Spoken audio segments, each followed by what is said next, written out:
Karimnagar corporation పరిధిలోని 8వ division అల్గునూరులో Vinayaka విగ్రహాల తయారీ విక్రయాలపై కార్పొరేటర్ కాల్వం మల్లేశం ప్రత్యేక దృష్టి సారించారు. గతంలో విగ్రహాల తయారీ ప్రాంతాలను పరిశీలించిన సందర్భంగా గుర్తించిన సమస్యలపై తయారీదారులతో సమావేశమై పలు సూచనలు చేశారు. పరిశుభ్రత, ప్రజల రాకపోకలకు ఇబ్బందులు లేకుండా ఏర్పాట్లు, అధికారిక అనుమతులు, విద్యుత్ భద్రత వంటి అంశాలపై నిర్వాహకులకు స్పష్టమైన సూచనలు ఇచ్చారు. ఈ సందర్భంగా కార్పొరేటర్ సూచనలు పాటిస్తామని విగ్రహాల తయారీదారులు లిఖితపూర్వకంగా హామీ ఇచ్చారు.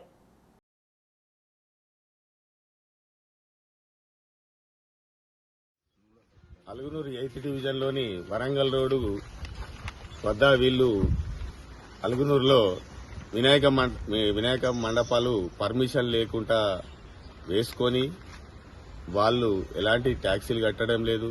వాళ్ళు రోడ్డు పైన చెత్త వేయడం, ఓపెన్ డ్రైనేజీ బయట వదిలిపెట్టడం, నల్లాలు పర్మిషన్ లేకుండా వాడుకోవడం, కరెంటు వీరు ఒక్కొక్క షెడ్లో 20-30 బుగ్గలు, వాళ్ళ కూలర్లు, వాళ్ళ మిషన్స్, తయారు చేసే మిషన్లు ఇవన్నీ వాడుకోవడం వల్ల చెత్త ప్రాబ్లం జరగడం జరుగుతుంది.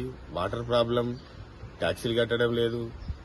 మెయిన్గా మాకు అలుగునూరులో వీళ్ళు కరెంటు ఎక్కువ వాడుకోవడం వల్ల పవర్ ప్రాబ్లం, లో వోల్టేజ్ ప్రాబ్లం జరుగుతుంది. కాబట్టి నేను కమిషనర్ గారికి వీళ్ళపై కంప్లైంట్ చేస్తే కమిషనర్ గారు ఆదేశాల మేరకు టౌన్ ప్లానింగ్ వాళ్ళు, డిఆర్ఎఫ్ వాళ్ళు వారు వచ్చి వీరి వద్ద ఉన్న కలర్ మిషన్లు వేసేటి నా వద్ద పెట్టిర్రు. తీసుకొచ్చి